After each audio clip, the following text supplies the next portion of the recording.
Mon père a vidé mon compte bancaire pour m'apprendre le respect. La directrice de la banque s'est figée quand elle a vu qui j'étais vraiment. J'ai essayé de payer mon loyer à 8h14 du matin. Ma carte a été refusée devant ma propriétaire. Pas une fois, pas deux fois, 3 fois. La petite machine a émis ce bip rouge et aigu. Il semblait plus fort à chaque fois.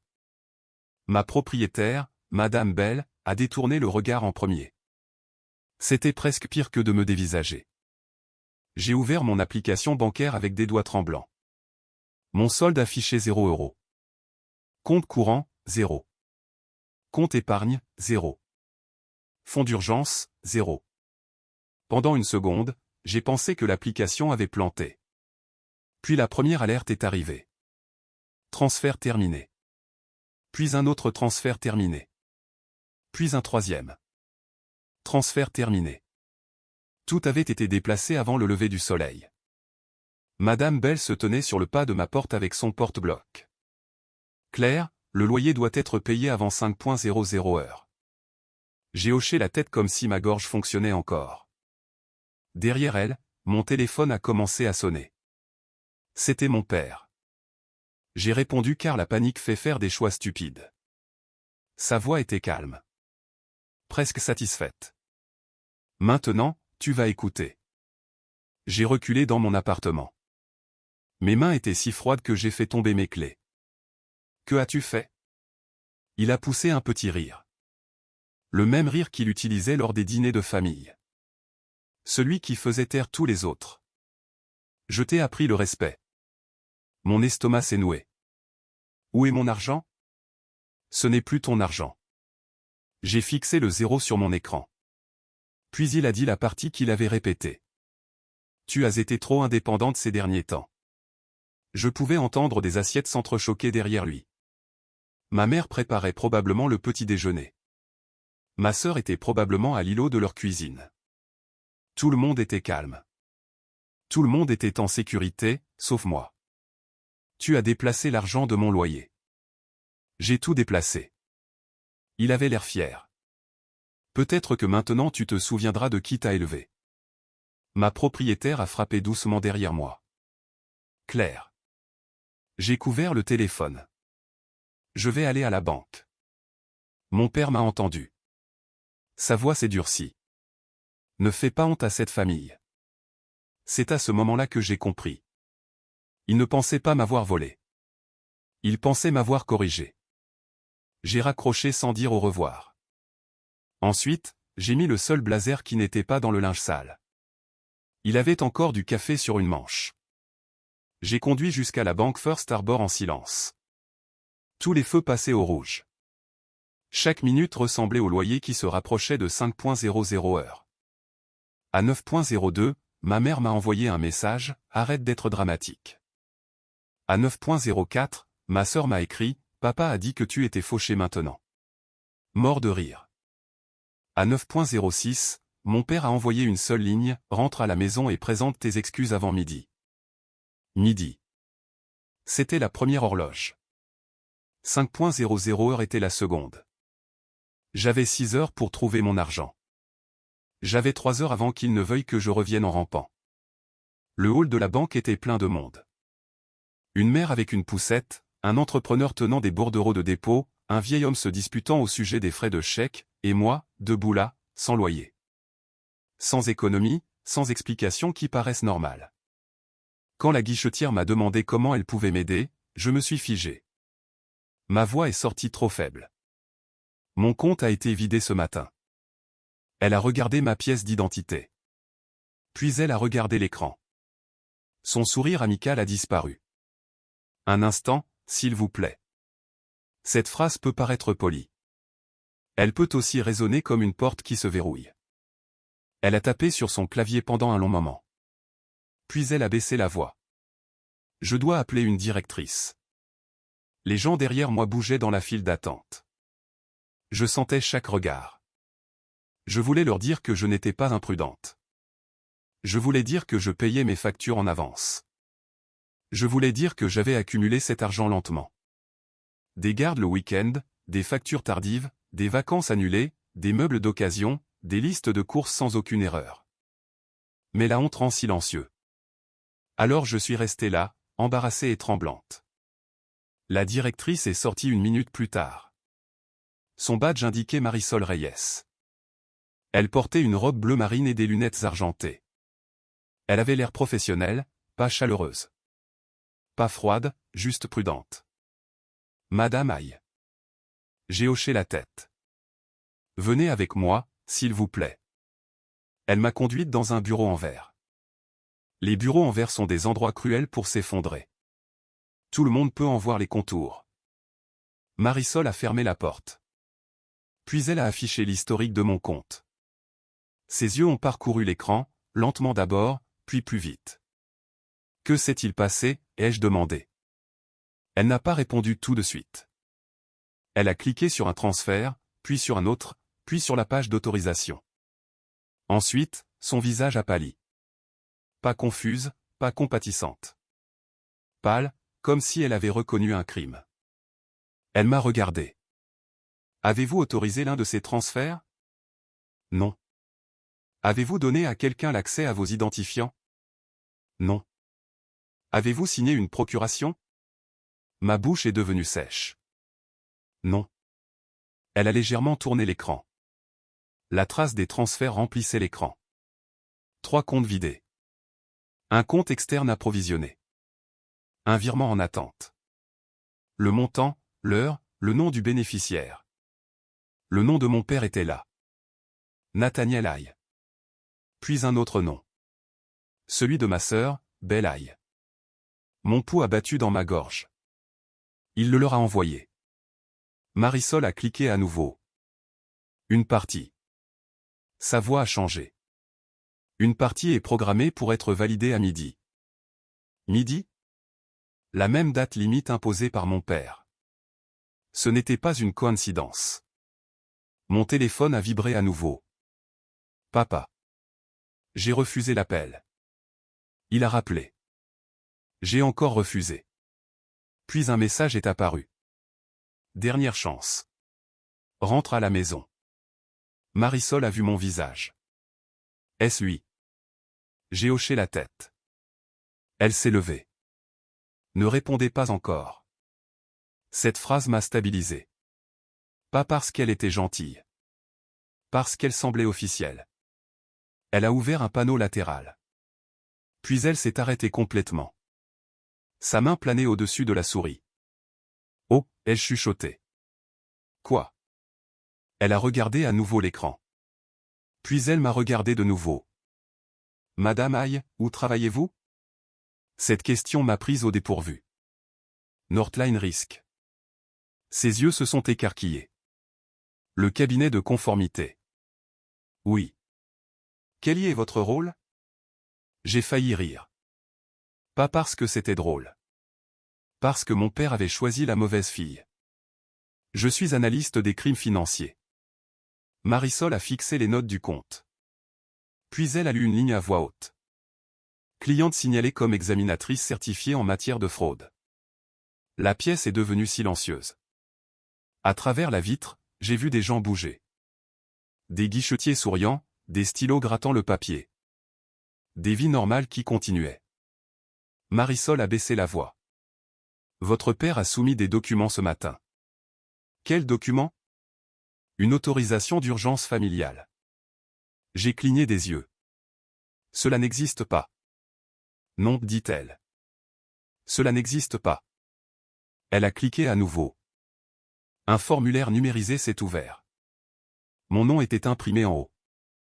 Claire-Joséphine Aïe. En dessous se trouvait ma fausse signature, puis la signature de mon père, puis un cachet de notaire. Je me suis penché. La signature était fausse. Trop lisse. Trop ronde. Comme si quelqu'un avait copié la forme à partir d'une carte d'anniversaire. Mon père n'avait même pas falsifié la bonne version. Il avait falsifié l'ancienne, celle que j'avais cessé d'utiliser après l'université. Les lèvres de Marisol se sont pincées. Monsieur, c'est une fraude. Je me suis retourné. Mon père se tenait à l'extérieur du bureau en verre. Je ne l'avais pas entendu arriver. Ma mère se tenait derrière lui en lin beige. Belle se tenait à côté d'elle avec des lunettes de soleil à l'intérieur d'une banque. À 9h27 du matin. La mâchoire de mon père s'est contractée. Marisol a ouvert la porte du bureau. Monsieur Aïe. Il a souri comme s'il possédait la pièce. Oui, je suis son père. Il l'a dit comme un titre légal. Marisol ne lui a pas rendu son sourire. Veuillez entrer. Ma mère a touché son bras. Nathaniel, nous devrions peut-être faire cela discrètement.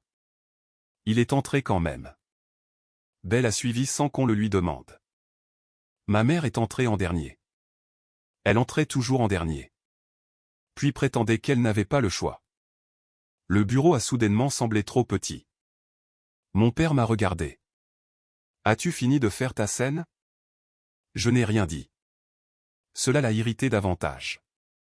Il a pointé Marisol du doigt. Elle est confuse parce que tu es émotive. Marisol s'est assise. Je ne suis pas confuse. Belle a ri doucement. Claire, présente juste tes excuses. Je l'ai regardé. Pourquoi? Pour avoir poussé papa à faire ça. C'était là, la logique mathématique familiale. Il me blessait, puis me facturait la douleur. Mon père s'est penché sur le bureau. Ma fille a été instable. Le visage de Marisol s'est durci. Elle est la titulaire du compte. Elle est aussi mon enfant. Elle a 31 ans. Ma mère a soupiré. Elle agit comme si elle était plus jeune. Cela a touché une corde sensible et ancienne. Mon père a posé un dossier sur le bureau. J'ai des documents. Il a prononcé le mot document comme un mot magique, comme si le papier pouvait rendre le vol propre. Marisol a ouvert le dossier. La première page était une lettre. Mon père l'avait écrite lui-même. À qui de droit? Ma fille a un mauvais jugement avec l'argent. Ma fille refuse les conseils de la famille. Ma fille pourrait se mettre en danger financièrement. J'ai fixé cette phrase. Pas parce qu'elle était vraie, mais parce qu'elle était familière. Des mots différents, la même cage. Quand j'avais 16 ans, j'étais dramatique. Quand j'avais 21 ans, j'étais ingrate. Quand j'avais 26 ans, j'étais difficile. Maintenant, j'étais financièrement instable. Chaque version signifiait la même chose. Ne la croyez pas. Croyez-nous. Marisol a tourné la page. Puis elle a fait une pause. Ce cachet de notaire vient du comté de Glenford. Mon père a hoché la tête. C'est exact. Madame Ivy à Westbridge. Elle nous rend visite. Marisol m'a jeté un coup d'œil. Étiez-vous dans le comté de Glenford hier? Non. Le sourire de mon père a vacillé. Elle oublie des choses. J'ai ouvert mon téléphone. Ma main a cessé de trembler. Cela m'a fait moins peur que les tremblements. J'ai affiché mon calendrier. Puis l'historique de mes lieux de travail. Puis le journal de sécurité de mon bureau. J'ai fait glisser le téléphone sur le bureau. J'étais à une réunion d'examen des fraudes hier.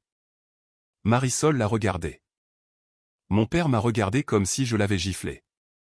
Chez Northline, a-t-elle demandé. Oui. À quelle heure? De 9.00 à 18.00. Belle a levé les yeux au ciel. N'importe qui peut falsifier un calendrier. Je l'ai regardé à nouveau. Pas un journal de badge de bâtiment. C'était la première preuve. Pas dramatique. Pas bruyante. Juste assez pour changer l'atmosphère. Marisol en a imprimé une copie. Les mains de ma mère se sont croisées fermement sur ses genoux. Elle faisait cela quand une pièce cessait de lui obéir. Mon père s'est adossé. C'est ridicule. Marisol a cliqué sur le virement en attente. Monsieur Aïe, ce virement est programmé pour midi. Il n'a rien dit. Elle a continué. Il est destiné à un compte professionnel. Les lunettes de soleil de Belle ont été retirées trop vite. Mon père l'a regardée. Elle l'a regardée et c'était là. Une fissure. Pas dans l'histoire. Dans l'équipe. J'ai demandé. Quel compte professionnel? Marisol a hésité. Puis elle m'a regardé. Belle Beauty Holdings. Les lèvres de ma sœur se sont entr'ouvertes. Ma mère a chuchoté. Marisol. Est-ce nécessaire? Pas Madame Reyes. Marisol. Je me suis tourné lentement. Vous la connaissez? Ma mère a souri trop vite. Nous avons aussi un compte ici, ma chérie. Ma chérie. En public. Elle utilisait encore des mots doux. Elle gardait les mots tranchants pour la maison. L'expression de Marisol a changé. Pas de la culpabilité, de la reconnaissance. Madame Aïe est venue la semaine dernière. Mon père a dit, cela n'a rien à voir. Marisol a continué à regarder l'écran. Elle a posé des questions sur la consolidation des comptes familiaux. Mon estomac s'est noué. Consolidation des comptes familiaux. Cela semblait ennuyeux. Cela semblait inoffensif.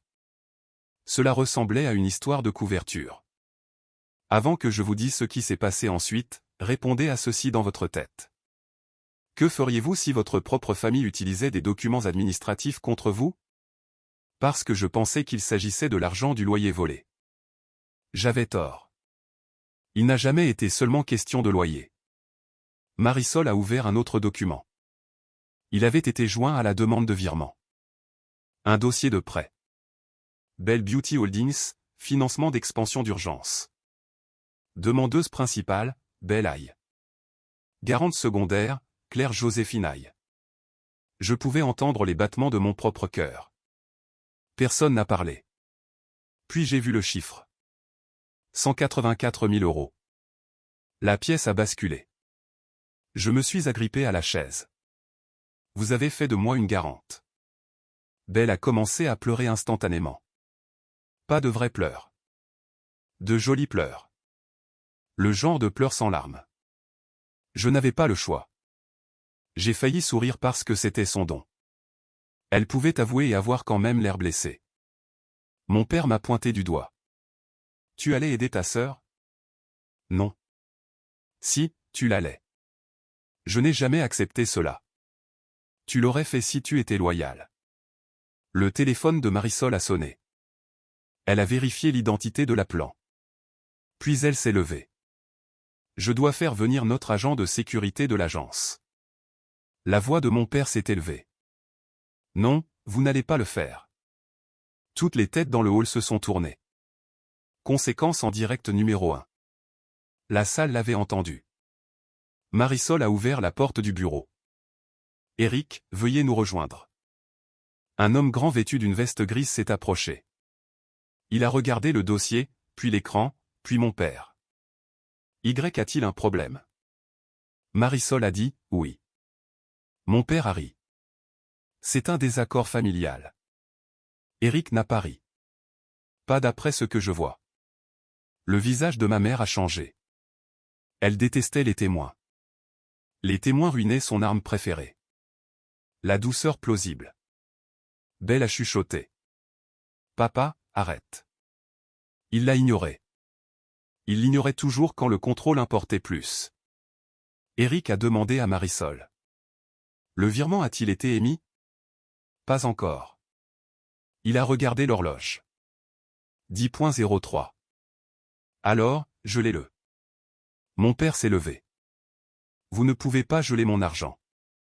Eric m'a regardé. Ce n'est pas votre argent, monsieur. C'était la première fois que mon père cessait de parler. Pas pour longtemps, mais assez longtemps. Marisol a gelé le virement en attente. Une notification est arrivée sur mon téléphone. Transaction bloquée. Mes genoux ont failli lâcher. C'était une conséquence en direct. Qui se produisait juste là. Pas plus tard. Pas après une enquête. Maintenant. Mon père a attrapé son téléphone. Eric s'est approché. Veuillez ne contacter aucune personne impliquée. Mon père s'est moqué. J'appelle mon avocat. Vous pouvez faire cela. La voix d'Eric est restée calme. Mais ne tentez pas un autre transfert. Ma mère s'est levée. C'est humiliant. Je l'ai regardée. Pour qui? Elle a cligné des yeux. Cette question ne lui avait jamais traversé l'esprit.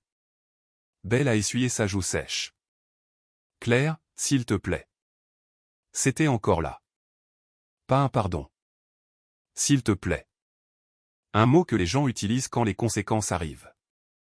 Je me suis tourné vers Marisol. Comment ont-ils accédé à mes comptes? Marisol a regardé Eric, puis m'a regardé de nouveau. Les identifiants en ligne ont été réinitialisés. Je ne les ai pas réinitialisés. La réinitialisation a utilisé des réponses d'identification personnelle. Le visage de mon père l'a trahi. Pas de la culpabilité. De l'agacement. Comme si je l'avais forcé à être imprudent. Marisol a lu les notes de vérification. Nom de jeune fille de la mère. Ma mère a fixé le sol. Première école. Belle a détourné le regard. Animal de compagnie d'enfance. J'ai ri une fois. Le son est sorti brisé. Tu as utilisé Maple, a dit mon père. C'était notre chien. Non. Je l'ai regardé. C'était le mien. C'était un détail. Trop petit pour un bureau de banque. Trop petit à côté d'une fraude et de signatures falsifiées. Mais ça a fait mal quand même, parce que Maple était la première chose qu'ils avaient donnée à Belle après qu'elle a pleuré en disant que j'aimais trop le chien. Mon père avait même volé la question de sécurité de mon enfance. Marisol a continué à lire. Il y a aussi eu un changement de numéro de téléphone. J'ai froncé les sourcils. Mon numéro? Oui. Elle a tourné l'écran. Le numéro de remplacement appartenait à ma mère. Ma mère a chuchoté. C'était temporaire. Pourquoi faire? Elle a regardé mon père. Il a répondu. Pour elle. Pour t'empêcher de prendre des décisions irréfléchies. Marisol a pris une grande inspiration. Eric a noté quelque chose. Le hall de la banque était devenu plus silencieux. Les gens faisaient semblant de ne pas écouter, ce qui signifiait qu'ils entendaient tout. Mon père a pointé la vitre du doigt. Tu vois ce que tu fais? J'ai suivi son doigt. La mère à la poussette me regardait avec pitié. L'entrepreneur avait l'air en colère. Le vieil homme secouait la tête. Pendant des années, mon père avait contrôlé les pièces. C'était la première pièce qui ne l'avait pas choisie. Puis Belle a fait son mouvement. Elle s'est penchée en avant. Claire, tu ne comprends pas. Sa voix s'est adoucie. Le salon faisait faillite. Je n'ai rien dit. Papa a dit que tu avais des économies qui dormaient là. Toujours rien. Et tu n'aides jamais à moins qu'on ne t'y force. Cette remarque a fait mouche parce que c'était exactement l'inverse. J'avais aidé toute ma vie. J'avais aidé discrètement. J'avais aidé jusqu'à ce qu'aider devienne une attente. J'ai payé l'assurance automobile de Belle 2 fois. J'ai couvert la facture dentaire de maman une fois. J'ai envoyé de l'argent à papa après son échec de revente de location. Personne n'appelait ça de la loyauté. Ils appelaient ça la famille, jusqu'à ce que j'arrête. Ensuite, ils ont appelé ça un manque de respect. J'ai ouvert ma boîte de réception. J'ai cherché Belle. Des centaines de messages sont apparus. Des confirmations de paiement, des reçus Venmo, d'anciennes demandes de prêt, des captures d'écran que j'avais sauvegardées sans savoir pourquoi. Peut-être que le corps se souvient avant que l'esprit ne le fasse. J'ai sélectionné un courriel, puis un autre, puis un tableau de calcul. Les yeux de mon père se sont plissés. Que fais-tu? J'ai tourné le téléphone vers Marisol. Je garde des traces. La voix de Belle s'est brisée. Tu nous as traqués. Non. Je l'ai regardé. J'ai survécu à vous. C'était la deuxième preuve. Pas un seul document. Un schéma. Le visage de Marisol s'est durci alors qu'elle faisait défiler l'écran. 3 mars. 900 €. Assurance automobile. 12 juin. 2400 €. Dépôt d'urgence. 28 septembre. 6800 €. Extension de bail du salon. Chaque note contenait la même promesse. Je te rembourserai. Chacune avait la même conclusion. Rien. Ma mère a chuchoté.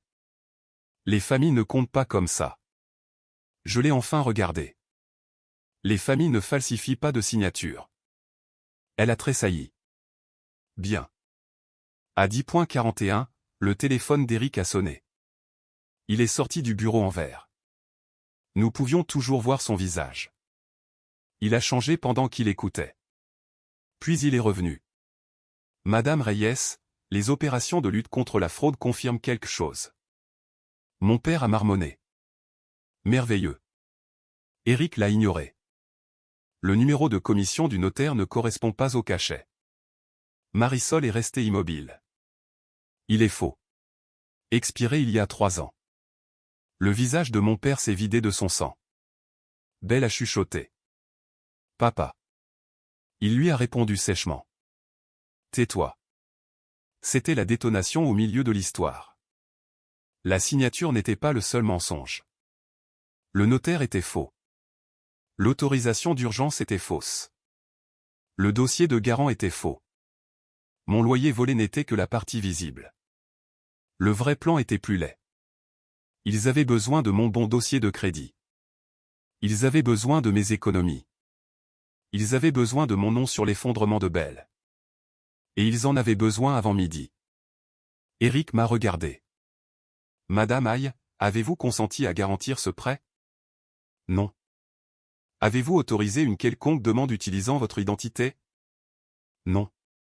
Saviez-vous que ce compte professionnel existait? Non. Belle a émis un petit son semblable à celui d'un enfant surpris avec des ciseaux. Mon père s'est retourné contre elle. Je t'avais dit de ne pas pleurer. Cette phrase a fait quelque chose à la pièce. Même ma mère l'a regardé, car pendant une seconde, le masque est tombé. Il ne protégeait pas Belle. Il gérait un accessoire. Marisol a imprimé le dossier de prêt. Les pages sortaient chaudes, les unes après les autres. L'imprimante semblait trop joyeuse. Éric a placé chaque page sur le bureau. Ma fausse signature apparaissait 6 fois. 6. Pas une seule erreur. Pas un seul débordement émotionnel. 6 décisions. Mon père a regardé les pages s'empiler. Puis il m'a regardé. Tu n'allais jamais utiliser ce crédit. Je l'ai fixé. C'était là. La partie silencieuse. Pas tu mérites ça. Pas j'étais désespéré. Pas je suis désolé. Tu ne l'utilisais pas. Comme si ma vie était un espace de stockage. Comme si mon avenir était un meuble de rechange. Comme si ma sécurité existait jusqu'à ce que Belle en ait besoin. Ma mère a chuchoté. Nathaniel. Il l'a regardé. Mais c'est la vérité. La pièce est devenue plus froide. Même Belle a cessé de pleurer. Mon père a continué. Elle n'a pas de mari. Elle n'a pas d'enfant. Elle reste assise dans cet appartement à nous juger. Elle avait de l'argent qui ne servait à rien. J'ai senti quelque chose se verrouiller en moi, pas se briser. Se verrouiller. J'ai demandé. Alors j'étais le plan de secours? Il n'a pas répondu. Ma mère l'a fait doucement. Tu étais la personne responsable. C'était censé avoir l'air affectueux. Ce n'était pas le cas. Responsable signifiait disponible. Responsable signifiait sacrifice. Responsable signifiait saigner en silence. J'ai hoché la tête. Pour eux. La bouche de ma mère a tremblé. Pour la famille. Non. J'ai regardé la vie de virement gelé. Pour Belle. Belle a chuchoté. Je n'ai pas demandé à être la favorite. Je me suis tourné vers elle. Non, tu as juste dépensé comme si tu l'étais. Cela lui a cloué le bec. À 11h08, le téléphone de mon père a sonné. Il a vérifié l'écran. Son visage s'est contracté. Belle l'a vu. Est-ce le prêteur? Il n'a pas répondu. Éric a tendu la main. Mettez-le sur haut-parleur. Mon père a ri. Vous n'avez aucune autorité sur mon téléphone. Marisol a parlé calmement. Si cet appel concerne un virement frauduleux en attente, nous devons le documenter. Mon père l'a fixé. Puis le téléphone a sonné encore et encore. Le hall regardait. Finalement, Belle s'en est emparée. Papa, répond. Il l'a fait, sur haut-parleur. La voix d'un homme a rempli le bureau. Monsieur Aïe, nous avons toujours besoin du virement avant midi. Personne ne bougeait. La voix a continué. Si les fonds ne sont pas reçus, l'examen de la garante échouera aujourd'hui. Marisol a noté cela. Eric a enregistré l'heure. Les lèvres de mon père se sont pincées. L'homme a demandé. Claire Aïe est-elle présente pour confirmer? J'ai senti tous les regards se tourner vers moi. Mon père a tendu la main vers le téléphone. J'ai parlé la première. C'est Claire Aïe. L'homme a fait une pause. Oh, bien. Nous avons juste besoin d'une confirmation verbale. Vous ne l'avez pas. Silence. Puis le prêteur a dit, pardon? Je n'ai pas fait de demande. Je n'ai rien signé. Je n'ai rien garanti. Belle s'est couvert la bouche. Mon père a fermé les yeux. La conséquence en direct numéro 2 est arrivée proprement. La voix du prêteur a changé. Alors nous avons un sérieux problème. J'ai regardé Belle. Oui. Le prêteur a demandé. Contestez-vous la demande? Oui. Il a expiré. Alors nous allons suspendre le dossier immédiatement. Belle s'est levée si vite que sa chaise a heurté le mur. Non, non, s'il vous plaît. Le hall a entendu cela aussi. Tout le monde a entendu. Le prêteur a continué. Nous allons également transmettre le dossier pour un examen interne. Mon père a mis fin à l'appel. Trop tard. Les dégâts étaient déjà dans la pièce. Belle m'a fixé. Tu m'as ruiné. J'ai failli rire à nouveau. Tu as mis mon nom sur ton échec. Elle a pointé mon blazer du doigt. Tache de café et tout le reste. Tu agis toujours comme si tu étais meilleur que nous. Non. Je me suis levé lentement. J'agis comme si je m'appartenais. Cela a fait pleurer ma mère. De vraies larmes cette fois. Pas parce qu'elle était désolée. Parce que j'avais dit la chose interdite. Je n'étais pas à eux. À 11h29, Marisol a reçu un autre message. Elle l'a lu 2 fois. Puis elle m'a regardé. Les opérations de lutte contre la fraude annulent les transferts compensés. Mon souffle s'est arrêté. Tous? Les transferts internes d'aujourd'hui. Oui. Elle a jeté un coup d'œil à Eric. Le compte externe restera gelé. Mon père s'est agrippé à l'accoudoir de la chaise. Vous ne pouvez pas faire ça. Eric a dit, nous l'avons déjà fait. Une autre alerte est arrivée sur mon téléphone. Annulation initiée. Puis un autre crédit temporaire appliqué. Puis un autre. Accès au compte restauré. Je me suis assise parce que mes jambes m'ont lâché. Pas par faiblesse. Par l'absence soudaine de terreur. Mon loyer n'était pas encore payé. Mon avenir n'était pas encore assuré, mais le zéro avait disparu.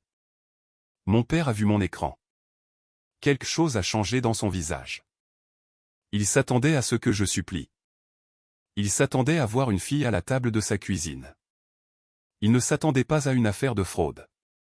Il s'est penché vers moi. Tu penses que cela te rend puissante? J'ai regardé les pages falsifiées. Non. J'ai regardé le virement gelé. Cela vous rend documenté. Marisol a baissé les yeux. Peut-être pour cacher une réaction. Peut-être pour rester professionnelle. Ma mère s'est levée de nouveau. Nous devrions rentrer à la maison. J'ai demandé. Quelle maison? Elle a fixé son regard. La maison familiale? Vous voulez dire la maison où papa a planifié ça? Sa voix s'est brisée. Ce n'était pas comme ça. Alors comment c'était? Elle n'avait pas de réponse. Parce que les mères comme la mienne survivent en modifiant la réalité. Elles coupent les parties laides. Puis elles appellent ce mensonge la paix. Eric a rassemblé les documents. Monsieur Aïe, Madame Aïe, Madame Belle Aïe. Il a prononcé chaque nom clairement. Cette affaire sera signalée. Le visage de mon père s'est durci. À qui? Aux opérations de lutte contre la fraude, a ajouté Marisol. Et probablement aux forces de l'ordre. Belle a chuchoté. Aux forces de l'ordre? Mon père s'est retourné contre moi. Es-tu heureuse maintenant? C'était le vieux piège. Faire passer ma sécurité pour de la cruauté. Faire passer ma limite pour de la violence. Faire passer son vol pour ma vengeance. J'ai répondu, non. Puis je me suis surprise moi-même. Je suis calme. Cela l'a effrayé davantage. À 12:00 pile, le téléphone de mon père a vibré. Puis celui de Belle, puis celui de ma mère. 3 sons, l'un après l'autre. Le prêteur avait envoyé l'avis de suspension. Belle a lu le sien en premier. Son visage s'est décomposé. Demande suspendue en raison d'un litige d'identité. Ma mère a lu le sien ensuite. Elle a fermé les yeux. Mon père a refusé de regarder. Alors Belle l'a lu à haute voix. Une fausse déclaration potentielle sera examinée. Le vieil homme dans le hall a dit, bien. Juste un mot. Mais il a brisé quelque chose. Mon père s'est tourné vers la vitre. Les gens ont détourné le regard. Pas par peur. Par jugement. C'était l'effondrement social. Pas de cris, pas de chaos, juste la pièce qui décidait silencieusement. Il n'était pas le père lésé. Il était l'homme qui avait volé sa fille. Ma propriétaire a appelé à 12:11. J'ai répondu avec Marisol toujours à mes côtés. Madame Belle, je peux payer aujourd'hui. Sa voix s'est adoucie. Claire, êtes-vous en sécurité? Cette question m'a presque détruite. Pas êtes-vous responsable? Pas pouvez-vous couvrir les frais? En sécurité. J'ai regardé ma famille. Puis la directrice de la banque. Puis les documents. Je le suis maintenant. Madame Belle a dit, apportez-le avant 5:00 heure. Je le ferai. Et Claire? Oui. Je n'ai jamais pensé que vous étiez imprudente. C'était une petite miséricorde. Les petites miséricordes comptent. Elles vous gardent humain après que les gens ont essayé de vous transformer en documents administratifs. À 1:30 de l'après-midi, mes comptes avaient de nouveaux identifiants, de nouvelles questions de sécurité, une nouvelle vérification téléphonique, une alerte à la fraude sur mon crédit, un rapport d'incident écrit et 6 pages de signatures falsifiées dans un dossier. Marisol me l'a tendu prudemment, comme s'il était lourd. Il l'était. Mon père attendait près de la sortie. Ma mère et Belle se tenaient derrière lui. Il n'était pas parti. Bien sûr qu'il n'était pas parti. Le contrôle déteste les scènes inachevées. Je suis passé devant eux. Il a prononcé mon nom. Pas Claire. Claire Joséphine. Nom complet. Voix de parent. Voix de commandement. Je me suis arrêté quand même. Pas parce qu'il me contrôlait. Parce que j'avais fini de fuir les pièces. Il est entré. Il s'est approché. Tu vas détruire cette famille. J'ai regardé ma mère. Elle semblait plus petite maintenant. Puis j'ai regardé Belle. Elle avait l'air furieuse. Pas honteuse. Furieuse que le bouclier se soit déplacé. Je l'ai regardé à nouveau. Vous avez utilisé mon identité. Il a baissé la voix. Tu nous devais ça. Pourquoi? Il a souri sans chaleur. Pour t'avoir élevé. C'était là. La lame finale. Pas de l'amour, une facture. Mon enfance avait été un accord de dette. Chaque repas, chaque trajet, chaque anniversaire, chaque toit. Tout cela stocké quelque part dans son esprit, attendant d'être recouvré. J'ai hoché la tête une fois. Alors envoyez-moi la facture. Ses yeux se sont plissés. Et je l'enverrai à mon avocat. Ma mère a chuchoté. Claire, s'il te plaît, ne deviens pas dure. Celle-là a fait mal. Parce qu'elle les avait regardés m'endurcir année après année, puis m'avait blâmé pour la forme que j'avais prise. J'ai dit, je ne suis pas dur. J'ai brandi le dossier de fraude. J'ai fini d'être accessible. Belle s'est avancée. Mon entreprise est perdue. Non. Je l'ai regardé. Ton faux financement est perdu. Elle a frappé le dossier pour le faire tomber de ma main. Des papiers se sont éparpillés sur le sol de la banque. Le hall s'est figé à nouveau. Eric est apparu immédiatement. Madame Aille, reculez. Le visage de Belle est devenu blanc parce que cette fois, quelqu'un le lui disait à elle. Pas à moi. Elle a reculé. Lentement. Une femme de la file d'attente avec une poussette a ramassé une page. Puis une autre personne a aidé. Puis le vieil homme. Personne ne les a tendus à mon père. Ils me les ont tendus. Une page à la fois. C'est à ce moment-là que ma mère a commencé à sangloter. Pas doucement. Pas joliment. Parce que la pièce avait choisi, et elle ne les avait pas choisis. J'ai payé mon loyer à 3,42 de l'après-midi. Madame Belle a pris le chèque de banque. Puis elle m'a serré dans ses bras avant que je ne puisse m'y préparer. Je suis resté raide pendant une demi-seconde. Puis j'ai pleuré sur son épaule. Pas bruyamment. Pas dramatiquement. Juste assez pour faire savoir à mon corps que c'était terminé. Cette nuit-là, mon père a appelé 17 fois. Ma mère a appelé 9 fois. Belle a envoyé un message. Tu gagnes toujours parce que les gens ont pitié de toi. Je n'ai pas répondu. Le lendemain matin, mon avocat a déposé la déclaration de vol d'identité. Northline Risk m'a accordé 2 jours de congé. Puis mon directeur a demandé si je voulais que l'affaire soit cloisonnée. J'ai répondu oui.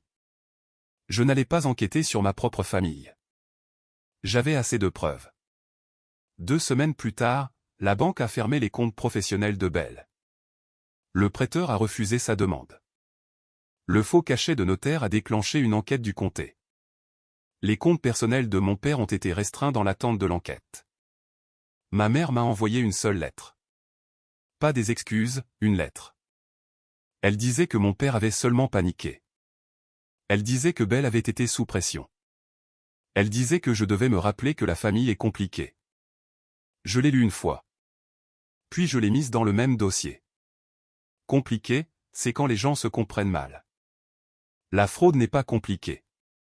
Le règlement de compte privé a eu lieu un jeudi pluvieux. Mon père attendait devant mon immeuble.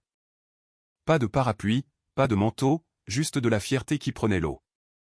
J'ai failli continuer à marcher, mais une partie de moi avait besoin de l'entendre. Pas pour tourner la page, pour l'exactitude. Il a dit, ta sœur risque de tout perdre. J'ai répondu, alors, elle apprendra le respect. Son visage s'est tordu. Il s'est blessé lui-même à ce moment-là. Peut-être pour la première fois. Peut-être pas. Elle avait besoin d'aide. Moi aussi. Tu retombes toujours sur tes pieds. C'était le mythe familial. Claire est forte. Claire va bien. Claire peut encaisser. Claire peut perdre l'argent de son loyer.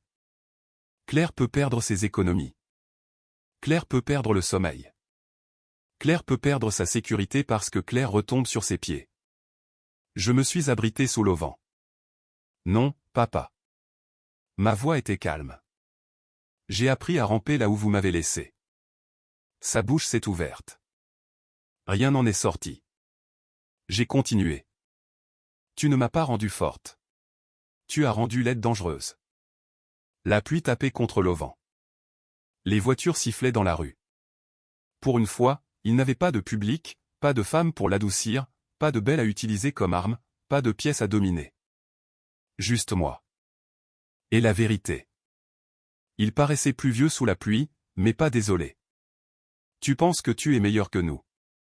J'ai secoué la tête. Je pense que je suis séparé de vous. Cela a frappé plus fort. Meilleur peut être débattu. Séparé ne le peut pas. Il a chuchoté. Tu abandonnerais ta propre famille. J'ai dit, non. Puis j'ai reculé. Je me rends à moi-même. Il m'a fixé pendant un long moment. Puis il a dit la chose cruelle et honnête. Nous comptions sur toi.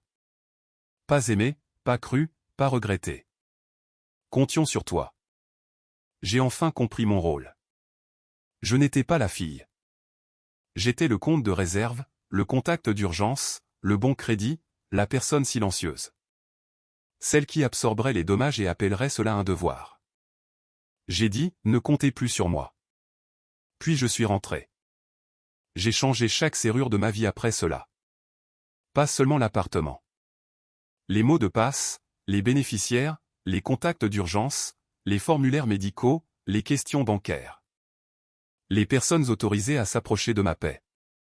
3 mois plus tard, j'ai déménagé dans un appartement plus petit. Un étage plus élevé, une meilleure lumière, aucune photo de famille dans le couloir, aucune clé de rechange au nom de qui que ce soit. Le premier matin là-bas, j'ai préparé du café lentement. Aucun appel téléphonique, aucun message d'urgence, personne n'exigeant de preuves d'amour. Je me suis tenu près de la fenêtre. La ville devenait dorée. Mon loyer était payé. Mes comptes étaient à moi. Mon nom était à moi. Cela semble simple. Ça ne l'est pas. Pas quand des gens passent des années à vous apprendre que la propriété est égoïste. Pas quand votre propre père traite votre vie comme une garantie. Pas quand votre mère appelle le silence la paix. Pas quand votre sœur confond l'accès et l'amour. Je n'ai pas eu les excuses de la famille. Je n'ai pas eu la scène du dîner. Je n'ai pas vu tout le monde pleurer et admettre la vérité. Mais j'ai obtenu quelque chose de mieux. J'ai obtenu des dossiers propres. J'ai obtenu une distance légale. J'ai obtenu une porte verrouillée. J'ai obtenu un compte bancaire que personne ne pouvait toucher. Et pour la première fois de ma vie, le zéro ne m'effrayait pas car le zéro n'était plus mon solde.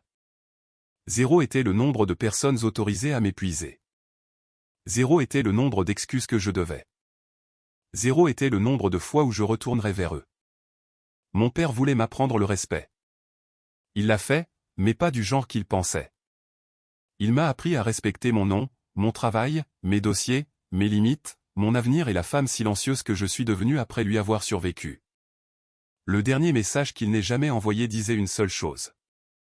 Tu as changé. Je l'ai regardé pendant un long moment. Puis je l'ai supprimé parce qu'il avait raison. J'avais changé. J'avais enfin cessé d'être son compte.